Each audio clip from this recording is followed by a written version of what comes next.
dive into it. Do it. Let's do it. Where are we at today, Dr. Goodwin? We are right before Beowulf faces the dragon. So this is like the final chapter of the Beowulf miniseries. So at this point, in the last video, we talked about all the things that he was mentally preparing himself for this confrontation with death and despair, knowing that his doom was near, and that this battle is essentially about defeating despair, not death, because you can't defeat death. Death is inevitable.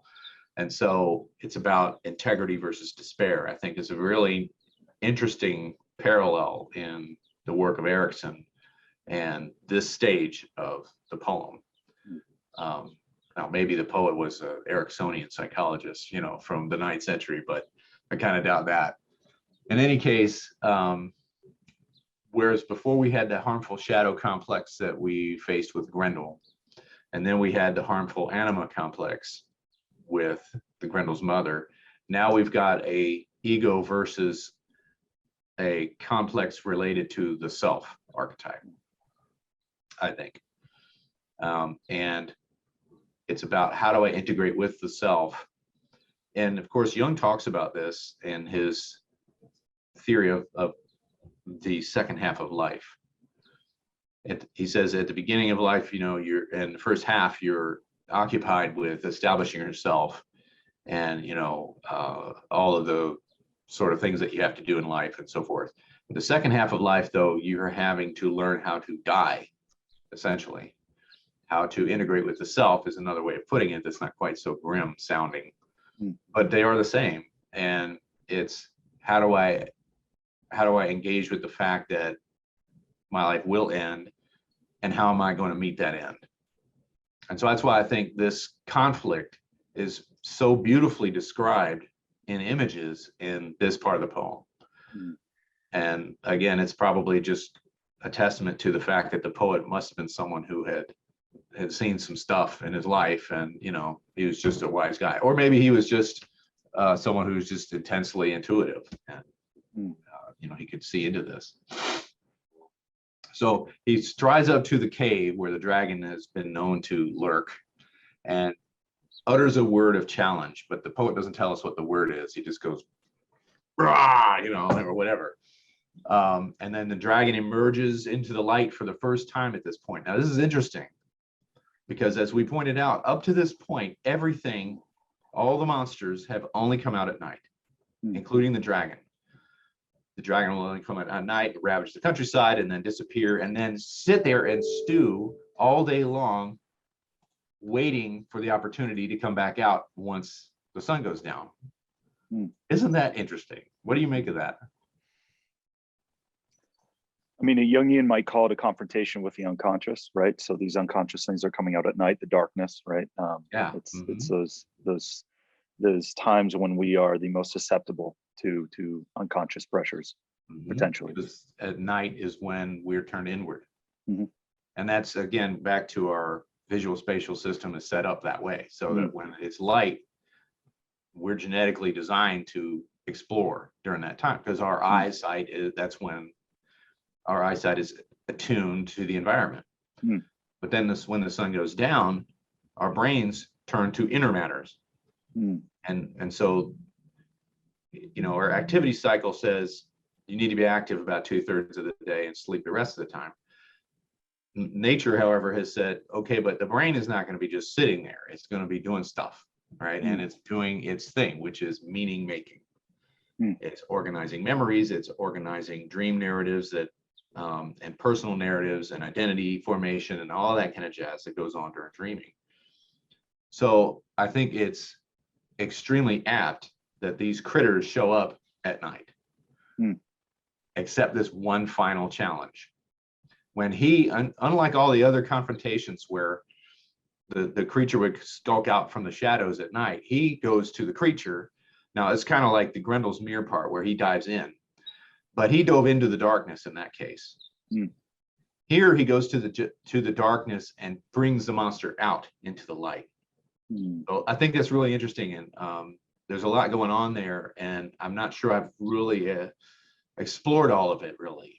There's so much there to that imagery, and it's because the imagery depicts all of this stuff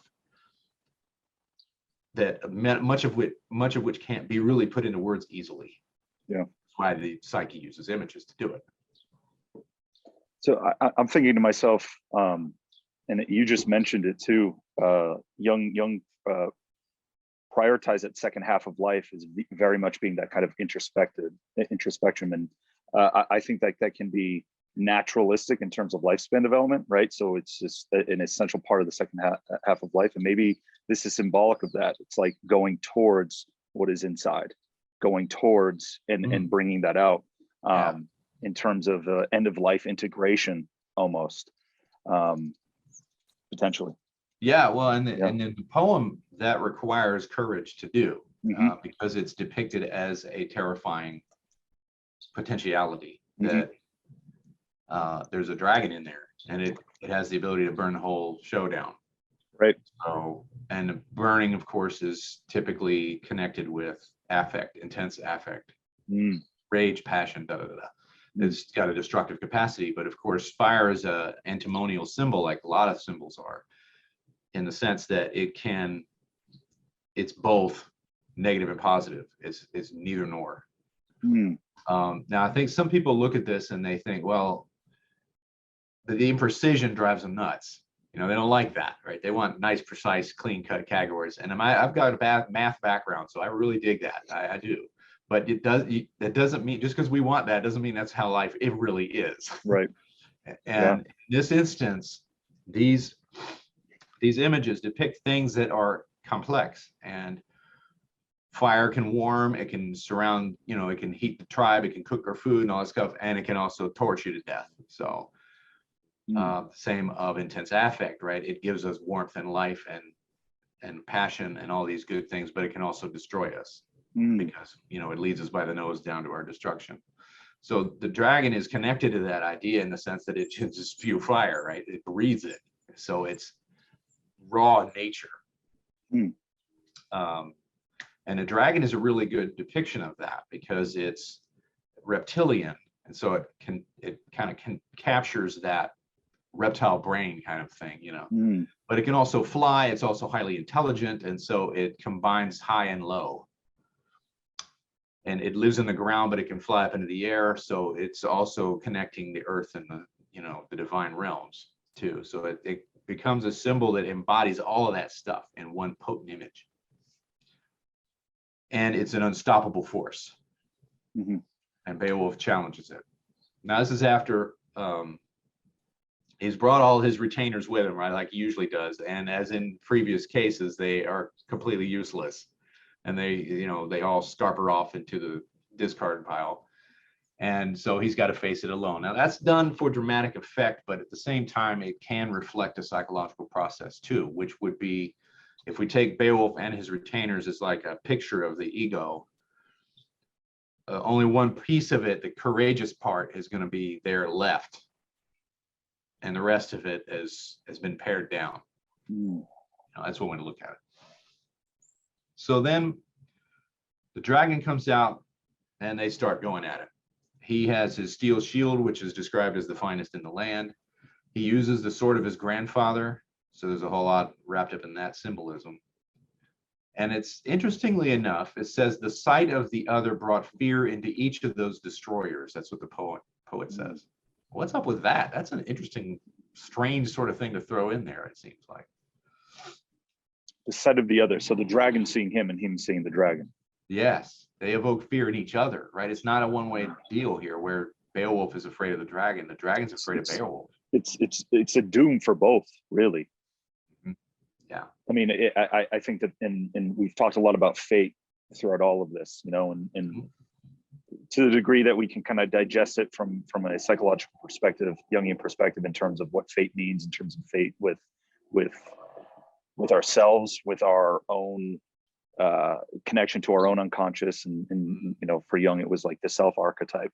I think that might be what it's alluding to, is that it's the inevitable kind of integration and doom and I'm not using that in a negative way. In terms of that, I appreciate what the poem is trying to do with it in terms of it being a confrontation. I think for many, that's what it kind of seems like, is that inevitable doom seems like this kind of potentially negative thing, or this antagonistic thing. But the way I look at it is it's fate. It's the reintegration. Yeah, it's just the way of things. Yeah. And the ancient Germanic concept of weird comes into play here. I think that it's kind of hard to define the term, but once you've read enough about it, you can kind of soak in what it means. And it's mentioned frequently in the poem, and translators have a tough time with the word W-Y-R-D. Sometimes they translate it as fate, but that's not really a good translation, because like you say, it doesn't mean predestination or anything like that. It doesn't really mean that. It means the weight of events that have led up to this point, and the momentum that that has will push you to a certain direction that's, to a degree, you have not much control over. And at one point, Beowulf talks about this, and he says that weird will take you where it will. She goes wherever she must, and he was saying that in a sort of stoic way of accepting things that one can't control, and laser focusing in on what he could do, which he's done it the whole poem, really. And in this case, I think you're right. I think that speaks to that. It is also interesting that the poet seems to, with statements like this, deliberately make connections between the dragon and Beowulf himself to show they are mirror images of each other. This is a common trope in storytelling in general. They do this in movies. Obviously, it's a very old technique because it's done in the poem. The poet does this with Grendel, and he does it with the dragon, and all that. So the hero and the dragon both, however, seem to be depicted by the poet as having human emotions, and they're intertwined with each other. So that, I think that suggests the psychological nature of the poem. Like it invites a psychological interpretation. And that's one thing that has always concerned me about Jungian interpretation methods in general is, and critics out there have mentioned this, and it's saying, well, you're just taking this technique and you're superimposing it on this work of art, and where it may not necessarily apply or belong, how do you know what you're doing is valid or not? And I think that's a worthwhile criticism. And so I only will do this when I feel like it's warranted. Like if they're inviting me to make this distinction, this connection here, the poet is. And so I'm like, I feel more justified in putting this interpretation there, because it's sort of like, come in and make the connection, see the parallels that I'm inviting you to look at. It's like, okay. You could argue too that what Jung kind of, I mean, and maybe it's beyond the scope of this conversation, but for lack of what we're talking about here within the context of it, Jung found those kind of wavelengths through legends, through myth, through story. I think it's essentially important, especially with Beowulf, to yes, have a conversation around that, and those threads, they definitely do pick up to a certain extent. So I think it's completely valid. Yeah, and these narratives were created by human beings who have human nervous systems and human biology and all of that sort of thing. So it's that's another way of connecting it too. Saying that's connected. I mean, and these are individuals that had unconsciouses, and this was coming forward. Something that you mentioned about this whole kind of confrontation with the dragon as well was he was carrying his grandfather's sword, and how that kind of ties to fate and weird, right? It's almost as if he, and this is something that's pretty interesting, is that he embodies this in something that we've talked about in the past, is that he is the kind of holder of his lineage as of right now. But each individual holder is not, you don't own it. right? You pass it on to the next generation, the next generation. So he's bringing this kind of previous generation with him to his own confrontation, his own doom. Yeah. And I know that directly ties with weird. I know that's this kind of biological, genealogical kind of, these are your ancestors and this is where you're at. You know, this is kind of the top of the pyramid for Beowulf. You know, he's reached you're at the crest of the wave. Yeah. As it is, at least currently. Yeah. And now, given that, it is interesting that the sword breaks at this moment. And so, if we're going to look at the sword as the symbol in that manner, then the breaking of the sword means that lineage is broken, which of course it is. And so now the poet divides the battle into 3 distinct waves. And this is completely unique in ancient medieval poetry and storytelling. No other work does this with the dragon fight. There's lots of stories about, and particularly hagiographies, where saints encounter dragons and vanquish them in the name of the Lord and all that kind of thing. And other heroic stories about heroes fighting dragons, but nobody goes into the depth of the dragon fight like the Beowulf poet did. It's really interesting and something you wouldn't necessarily think of reading, you know, because now we've got big long dragon battles and CGI and all that kind of thing, and we just take it for granted. But this must have been very intense for the listeners to hear, because it's just brutal and it's grueling fight. And the first wave comes, and the poet says that the shield protected him for a shorter time than he had hoped. Right. So I love the understatement, as always. He retaliates with the sword, but breaks, and of course the sword bites less deeply than the great ruler needed. So, saying again in Latodi style. And then at that point, the dragon grew more savage. So they kind of battle to a stalemate in the first wave, and they just clash. But the sword is broken, and so that's kind of like a death knell, right? So signifying the lineage is over, you're over, the dragon's going to die soon too, because it can feel it. And it's incredible how the weight of the tragedy just comes barreling down on you at this moment. And it's so powerful, and it's cathartic too, in a strange way, kind of in the classical way. When you see that just the snowball of events leading to this great downfall. But it's curious because it's tragic in a sense, but at the same time, it's also heroic at the same time. And we'll get to that later. But at this point, it's pure doom and tragic, and all that. So it crashes, the dragon grows more savage, he charges forth in flame and ferocity. Beowulf is tired and hurt, and the poet says, at that time, he did not boast then about his victories. So again, what a great way to put that. Almost sarcastic, but not quite. Telling us how tired and beat up he is over here. And I've got a quote here from the poem. It says, "It was no easy journey when Ecgtheow's son," that's Beowulf, "renowned and brave, had to leave the field, making his dwelling in another place, as each man must give up his lone time." So he's thinking about, this is it for me. I'm not going to survive this battle, which he won't. The sword breaking was because Beowulf was too strong. Well, what do you make of that? I think it's a very interesting point. That doesn't make any sense logically, but psychologically it does, I think. He's too strong. Yeah.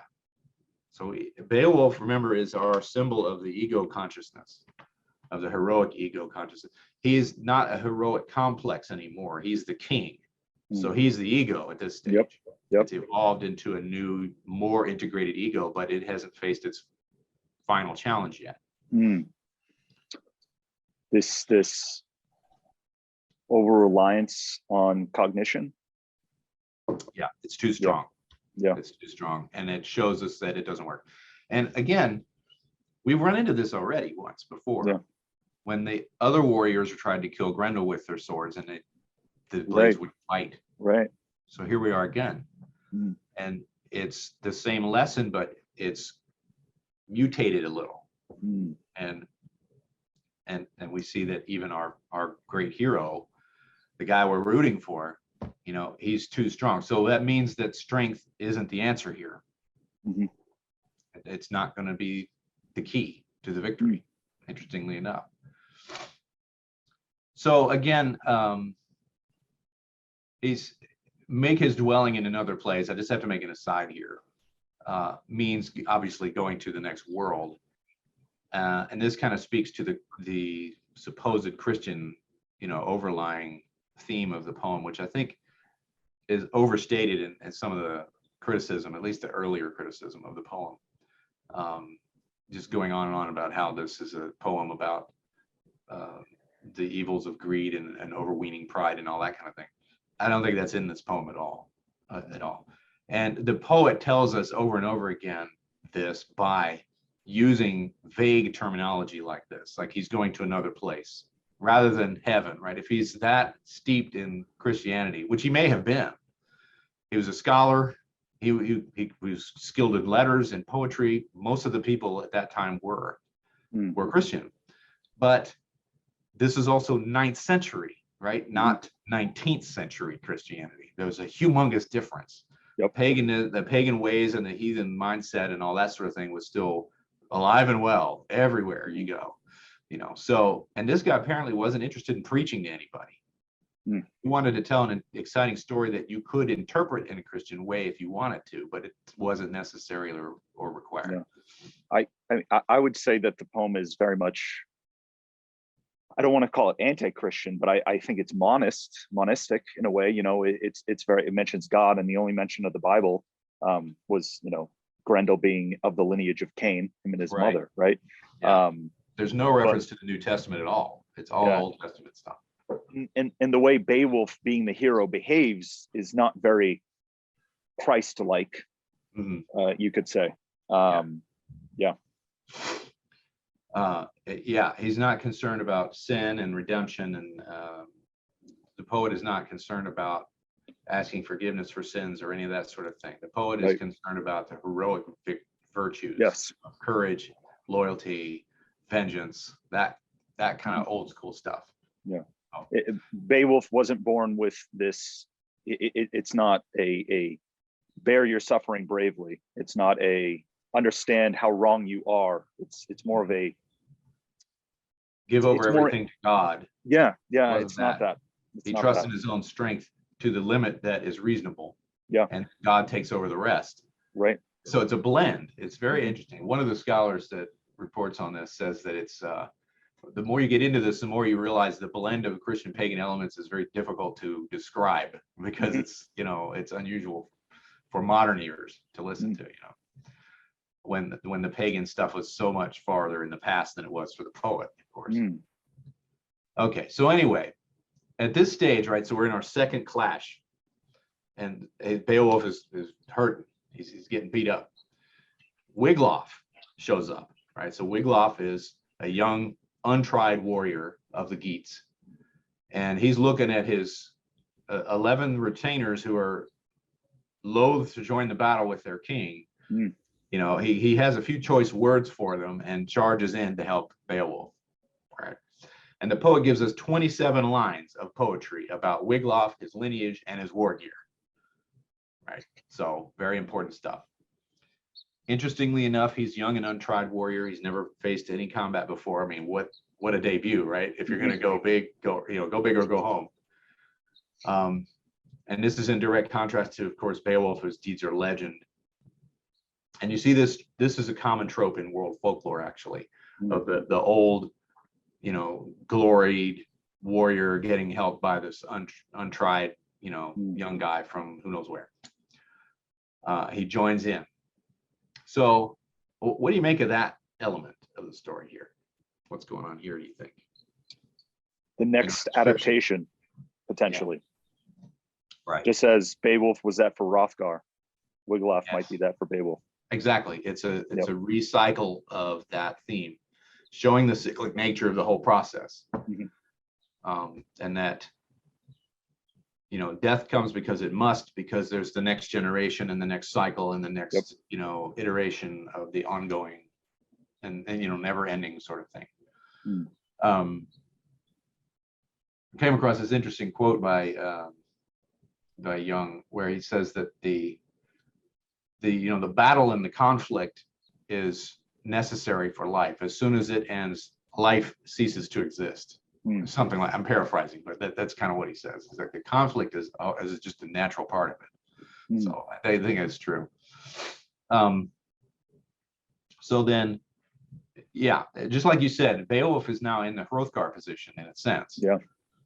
It's not identical because he hasn't been stewing for 12 years, completely helpless. He's standing toe to toe with a freaking dragon at age 70 or something like that, right? So that's pretty awesome. That's pretty freaking badass. Yeah. Nevertheless, he, like Hrothgar, is up against a force he can't manage by himself. So I think it's another interesting point that this is the second point now that says Beowulf is not enough. As strong and as mighty and as a paragon of awesomeness that he is, he alone cannot do this. He still needs others, right? Very important. In a heroic society like that valorizes courage in battle and prowess in battle, that's a big thing to say. And I mean, we're accustomed to that sort of thing, like no man is an island, you got to get help from your friends and blah, blah, blah. But in those days, and I think that's a thing that kind of echoes in our society now, which is so hyper individualistic and so individual oriented. Yeah. That now that message resonates again and says, achieve and go for it and be strong and everything else, but recognize that you still need others to help you. There's nothing wrong with that. I mean, if Beowulf needed help from it, then your silly butt can still ask for help. All right, so that's cool. I saw a meme the other day. It was saying the same thing about Aragorn, right? Aragorn got help from his friends. So what are you complaining about trying to get help from others? Right. It's like, yeah, that's true. Okay, so Wiglaf shows up and he goes through this thought, word, and deed pattern that Beowulf went through the other two times he faced the monsters. In other words, the poet describes his thoughts about what he's getting ready to do. Then he says, he speechifies about what he's going to do, and he kind of builds himself up for the task by recalling his great deeds in the past. And then he goes and does it. And this is a pattern that is repeated throughout the poem. And now Wiglaf's doing it, interestingly enough. Now, Beowulf did it too before he walked up and to go toe to toe with the dragon here. But now Wiglaf is doing it, showing us this parallel, very subtle.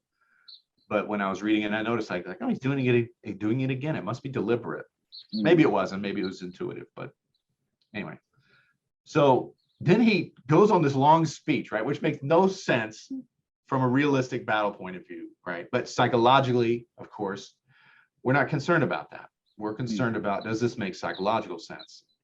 As a depiction between the ego facing inevitable death and a confrontation with a perceived destructive self, right? Because the self absorbs the ego and you become integrated with it, you no longer are only you.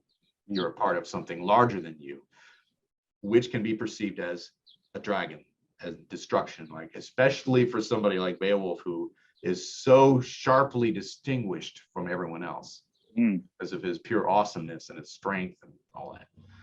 So it's harder for a guy like that to do this than the average schmo, interestingly enough. So that's why I think is another layer to that business about the sword breaking, because he was too strong, right? So he comes in the middle of this dragon fight. He's speechifying. He talks about feasting with his beloved king and making oaths and collecting lavish gifts from Beowulf. And he's saying this to the comrades that are hiding behind bushes. How dare you not help him now after all of this stuff that we did together and all the oaths that you laid it, and his loyal honor and all that stuff. And now you're not doing that, right? And later we'll see that it's implied that this cowardice is what led to the downfall of the Geats as a nation. Yeah, he doesn't say that directly, but I mean, it's strongly implied, I think. So he shows up and he says to Beowulf, Do everything well, as you said when you were young. You'd never permit your good name to fail alive, brave-minded, deed-famed prince. And now you must guard your life with your strength. Use all your might. I will help you. So he only mentions himself in that last little bit. The rest of it is, let me tell you how great and awesome you are, Beowulf, even though you're getting your ass kicked right now. And you need my help. What does that remind you of? Oh, that's Beowulf the Hrothgar. I mean, it's the Exactly. same thing. It's the Exactly same the thing. same. He shows deference to the existing order and says, I'm here to offer assistance, right? I'm not here to fix this for you because you don't need that from me, right? I already, you know, everyone knows how great you are. It's very interesting, I think. After those words, and the poet says, after those words, the dragon renewed his attack. It's almost like the dragon was sitting there waiting for Wiglaf to say all this stuff. It's like, are you done yet? All right, is it halftime over? Right. Okay, then let's get back to it, right? So bam. Now we're at the third wave. So Beowulf and Wiglaf are there now for the final confrontation. The dragon bites Beowulf in the neck and poisons him. Then Wiglaf stabs the dragon and quenches the fire. Now, Wiglaf's sword, and I could do a big long aside about this, but it's also a giant's blade. And it was, interestingly enough, won in a raid against the Geats. There's it takes a little bit to sort it out because he goes on the sidebar about these various raids and the origin of this sword, and it's kind of complicated and hard to follow. But ultimately, the sword was passed on to Wiglaf, but it was won in a raid against the Geats. Interesting. So it's this sword wins the day for Beowulf. What do you make of that? But it's against his own people. Yeah. Isn't that funny? Yeah. It's one against. So that means there's an integration of what Beowulf represents into this next generation, but it's better, right? It's more adaptive. Yeah, and there's another repeat of a resonating theme here, which is the giant's blade that quenches the heat. Yeah. Remember the giant's blade in Grendel's mirror? Yep. You know, it melts it, although unlike that sword, it doesn't melt. This one doesn't. Wiglaf's sword doesn't melt. It just quenches the fire enough for Beowulf to kill the dragon with his dagger. So there we are. The dagger slices, I think it cuts off the head. I'm not sure. Anyway, he kills the dragon, but the poison's already in his veins. Yep. So it's no stopping it now. Well, what are your thoughts up to this point so far then? This is the confrontation is finished now. I mean, inevitably it's going to have to be the acceptance of that disintegration and that recycling back, right? And the what we hold on to as these kind of hyper cognitive, you know, for Beowulf, I think you brought up a good point. It was right. It's harder for a man such as he, right, to let go, right? And I think that's the end of it. That's the poison, is that inevitably our bodies are going to fail. Inevitably we're going to just, or ourselves we're going to die. And hopefully there is a passing on of that lineage into another generation. And I think that's what Wiglaf is. And on another psychological level, you could say that this is another level of ego adaptation. This is the new level of conscious recognition and resolution with unconscious forces. So you could look at it on multiple levels. Like this is the dying of a generation into the next. This is the integration of certain unconscious processes or some certain parts of the psyche into the new level of adaptation for the ego. There's a lot of layers and a lot of things going on all at once with this imagery, right? And I think it's only a dragon would be a suitable final confrontation for somebody like Beowulf. But we all face this. It's just that unless we're of the strength of Beowulf, it's not going to be this dramatic, I think. And so paradoxically, for someone who is weaker, the battle isn't quite so terrifying and intense necessarily, right?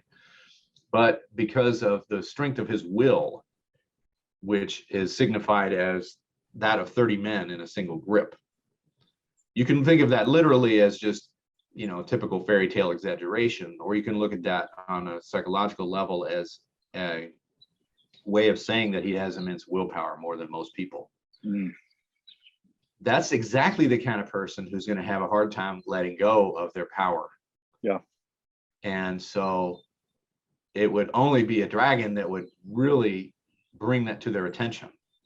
And that's the case with Beowulf.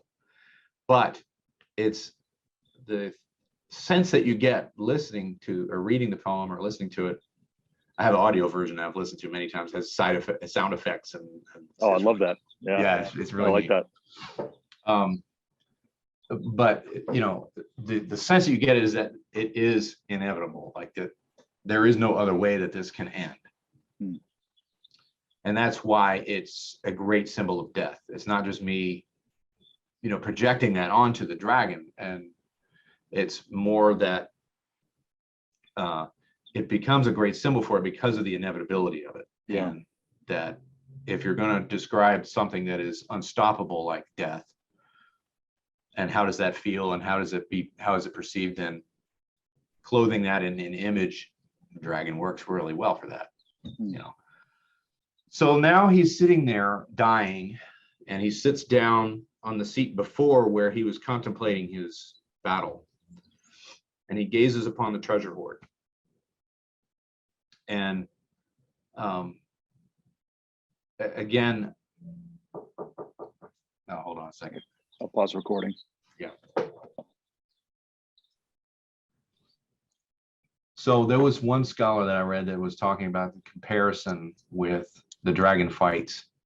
And like I was saying earlier, in medieval and classical literature, Beowulf is unique in the way that it describes it in such grueling manner, with 3 different stages and, you know, all of that. So very interesting, very vivid. At this point, Wiglaf is now helping Beowulf die. He's helping him die with integrity, I should say. He takes off his helmet and his mail coat, goes into the treasure hoard to bring him something that he can, you know, take one last gander at before he passes away. And he chooses his golden war banner to show Beowulf, which is pretty interesting. Of course, a banner like that is used to, again, it's a integrative symbol. It's a symbol that brings people together under a common, you know, all that. So it doesn't really surprise anyone. I think that was the one he looked at. And then Beowulf says, "Bury me here and call this place Beowulf's Barrow." That's my final request, you know. There is a place in Sweden called Beowulf's Barrow. Really? Yeah. And it's never been excavated. And I've always been like, man, somebody needs to get in there and see what's going on. All right, see what's what. Because I'm curious, you know, and most people are curious, was Beowulf a real person? Right. You know, I mean, who knows? There's no reference to him anywhere else. Except for, there's some Anglo-Saxon genealogies that list Beowulf as one of the kings of the Anglo-Saxons. So yeah, maybe, right? Well, he was a Wulfinga, right? Like he was said to be part of that lineage of wolf warrior men, right? Yeah. So it's possible that he wasn't completely, you know, a fictional character. Now, for psychological purposes, it doesn't much matter, because even if he was a real character, there's so much psychological stuff that's been applied to the story now. We're in the realm of myth again. Right. Kind of like in the way that if there was a King Arthur, and some scholars think there was, his actual deeds don't much matter anymore, because only to historians, right, not to mythographers. So anyway, he tells Wiglaf at this point, he says, "You're the last man of our tribe, the race of the Wigmundings. Fate has swept all my kinsmen to their final doom, undaunted nobles. Now I must follow them. It's a great line that you can hear echoed in Lord of the Rings when Theodin dies, and he says, I now go follow my fathers, in whose mighty company I can no longer feel shame. It's Tolkien, what a guy, right? Just but you can see the inspiration here. Theodin is the Beowulf character, and now unlike them, they don't get, the Rohirrim don't get decimated. Right. All right, Éomer takes over, and then it all goes well, but not so in this poem.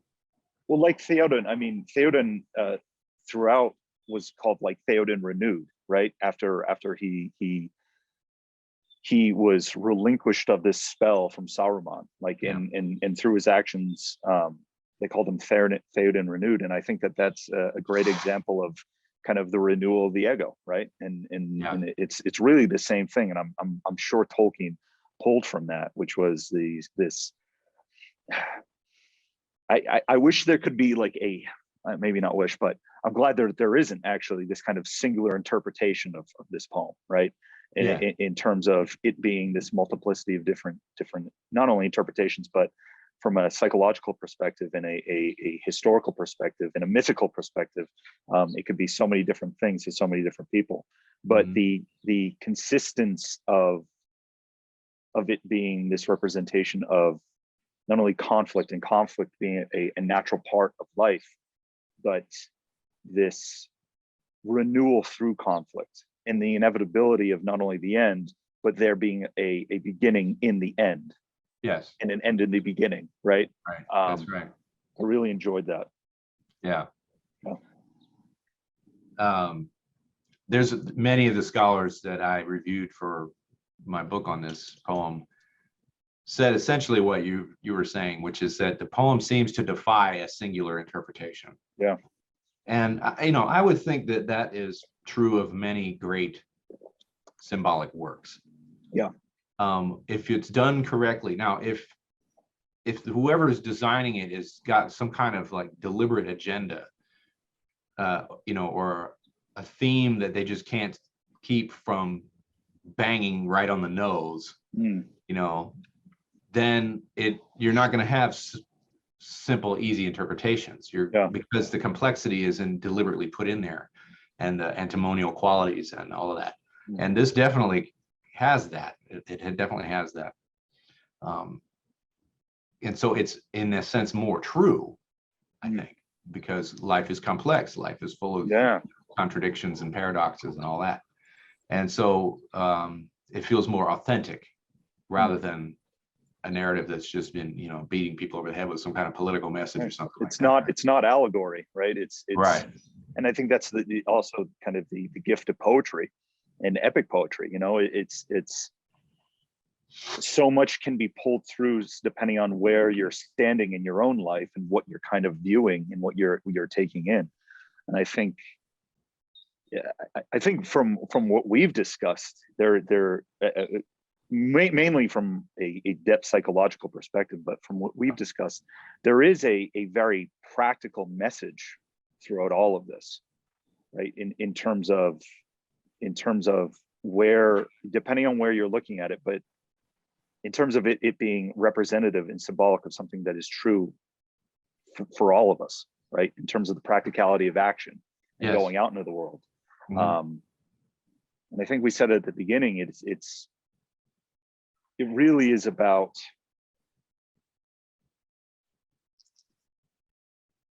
I don't want to say honor.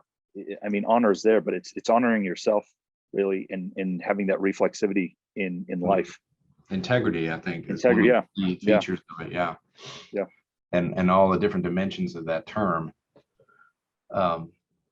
At this point in the poem, it's after he says that, those are his final words, and the poet says that he then departs to seek the doom of the just. Right. So no ecumenical messages about going to heaven and meeting Jesus in the city of God or any of that stuff. No, none of that. No. Just the doom of the just. He leaves it vague, so that pagan and Christian alike can grok that. Right. They can They can understand that and put it into their own framework, and it still fits perfectly. Then they have the funeral pyre, where it says heaven swallowed the smoke, which is an interesting phrase. Worldwide funeral pyres are a thing, and oftentimes the symbolic connection that is made is that burning the physical body releases the spirit up into the next, the divine realm, whatever that is. Beowulf is said not to go to God, but he says to the ruler of men.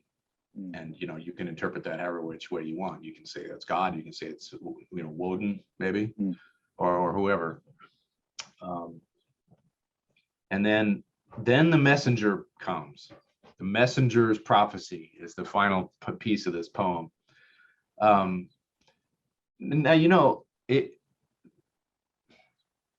the poem wouldn't be quite the same without this piece. I've often thought, like, what would this look like without that part? You just, okay, his body's burned, and then the smoke goes up in the sky, and that's that. But then you would miss the way that it connects the fate of the hero with the fate of the nation, right? That's the true kernel of any sort of epic storytelling. An epic, by definition, is a story in which the fate of a large group of people, the nation, the world, the universe, boils down to the fate of a small number of people or one person. And that's why the chosen one trope is so popular in fiction, because that's all it's really doing. And the reason it works, and the reason it never seems to run out of gas as a storytelling trope, is because of the psychological way that it gets into your head and says the fate of the world, okay, my world, my subjective world, is dependent on the actions of the small number of characters in my head. Same kind of idea.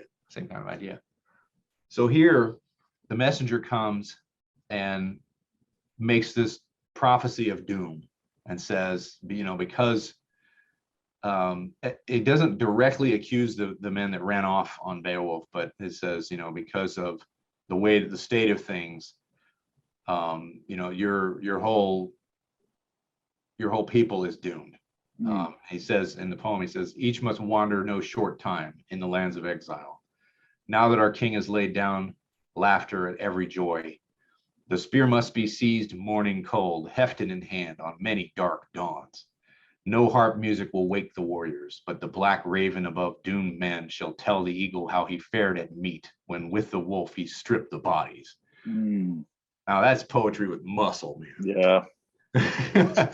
And it's just got that, you guys are in for it. You're going to be duking it out and fighting, and it's just the conflict is never over. It's never over. And then as if to put an exclamation point on it, the poet says, the messenger was hardly wrong in his words. It's like, thanks, we needed that, final piece there. But then after that doom and gloom, it ends on a high note. It ends on a positive note by reflecting on Beowulf himself and saying, they said that he was of the kings in this world the kindest to his men, the most courteous man, the best to his people, and most eager for fame. Those are interesting qualities to end this poem on, don't you think? What do you make of that? I mean, it could have been many other things that he focused on: his strength, his courage. No, his kindness and his courteousness. Yeah. Well, he was his land. He was his people. He was that kind of, I mean, if Diego is the great navigator, right, and the representative, the king, the emperor of the unconscious, right? Yeah. It has to be the representative of its people, and I think that's what the messenger was as well. It's like, no, this is death. This is the end. This is the inevitable, right? And not in a negative way, not in a bad way. It's fate. It's what is. The fame of Beowulf was the fame of the entirety of his people. That's right. I remember we talked about him giving the coins, right, in the treasure to everyone, and the Helax. Yeah, and I mean, I feel like that that says it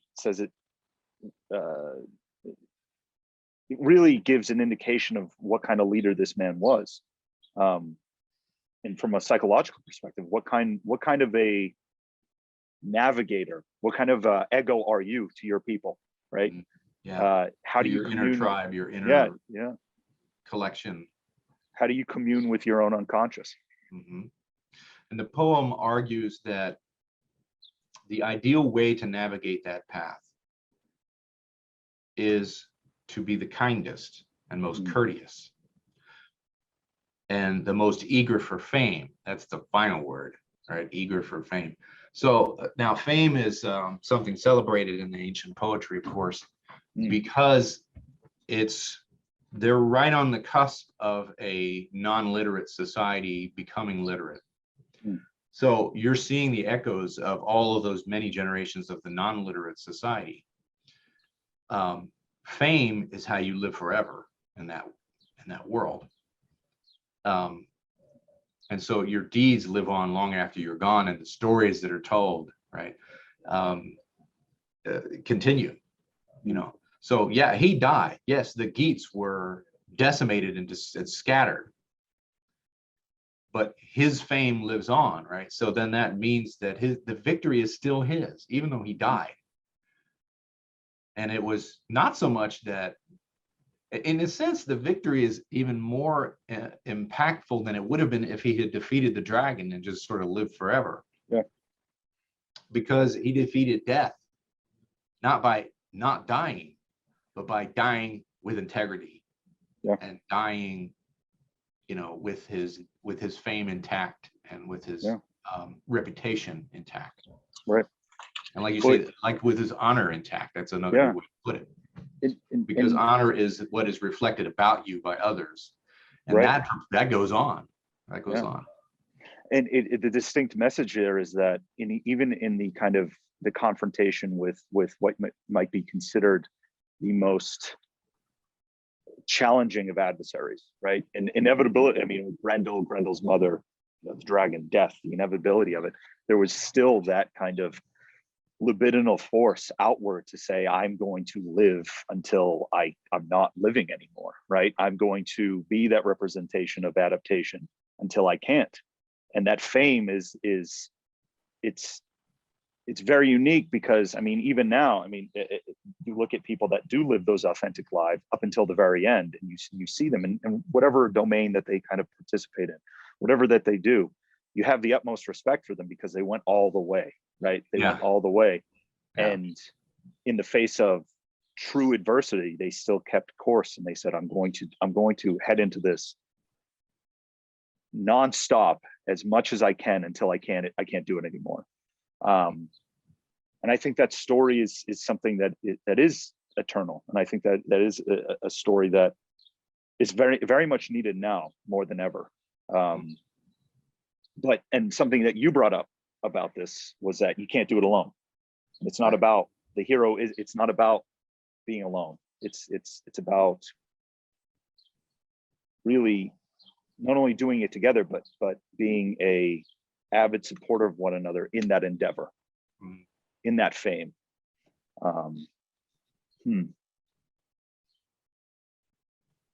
That's interesting because now it is very individualistic. It's like that individual fame. I want that recognition now. I want it. Yeah. But the challenges of life aren't, I'm making a blanketed statement here, and maybe it's another conversation, but the challenges of life aren't met the same way now than they might have once were. Well, now, you know, the poem, the poet is giving us what he feels to be the ideal way in which to meet those things. Not necessarily that was how it was always done, but in fact, there wouldn't be much need for a poem like this if everyone did it right. Right. You know? So you're right. Yeah. I mean, I don't think much has changed in that sense. However, our culture, I don't think, gives us quite the number of tools to meet these challenges as maybe the ancients had in terms of the storytelling and the ritual and all that. Modern life is so inundated with distractions and constant change that we just don't have time to catch up and build anything like that before the latest new gizmo and whiz bang phenomenon is, got us all chasing, butterflies. And the hyper individualism and all that is also unprecedented in human history. The separation from each other is completely unprecedented. And what is that doing? That's another conversation. But the connection, everything about Beowulf is about connection to others. Everything he does. And that's why I think the poet emphasizes not his individual strength and not his individual awesomeness and all that, but his kindness to others and his courtesy to others and how good he is to his people. Yeah. And that's what's most important about it. Yeah. And that's the strength and all that is just a means through which he is able to activate that energy. Yeah. Make it manifest. Yeah. But he's in alignment with himself. Yeah. Really. And I think that's a strong message. Yeah. Through and through. Yeah. Be in alignment with yourself and see what you can accomplish. Go out into the world and see what you can accomplish. That's something else. And not, and I think you're right. It's not, I don't think the knowledge is esoteric by any means. I think that we all can kind of sense it to a certain degree, that might be the path, a path well taken, right? Yeah. In terms of being involved with that level of self-realization and alignment and external action that is deeply embedded with internal connectedness. But I think, I think you're right. Yeah. I mean, it's not just a navel-gazing exercise that doesn't see any sort of action. Beowulf is a man of action, if nothing else. Yeah. And even though the story reflects mechanisms through which one integrates in the monster episodes, outside of the monster episodes is where you see that acted out in the external world. That's one of another unique thing about the poem is that there's these clearly defined areas where we're in the inner world and then we're in the outer world, and they parallel each other very much. And in therapy, we seek to help people with their inner conflicts on one hand, but then also how do I integrate and how do I adjust to my external circumstances too?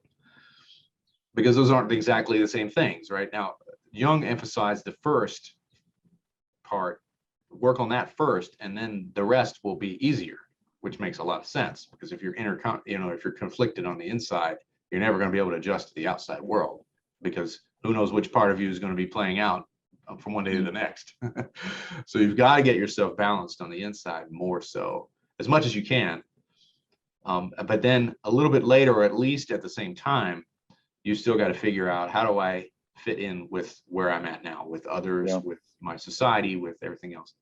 And but the poem gives us a sort of roadmap for what that looks like, at least in the abstract.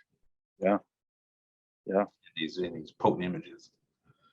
And you can ask yourself, like you say, it's not all that deep of a mystery, really. It's actually quite practical. You can ask yourself every day, like if you're in the grips of a conflict, what is this Grendel that I'm wrestling with right now? And when what is this neurosis, right? Like, where's this split?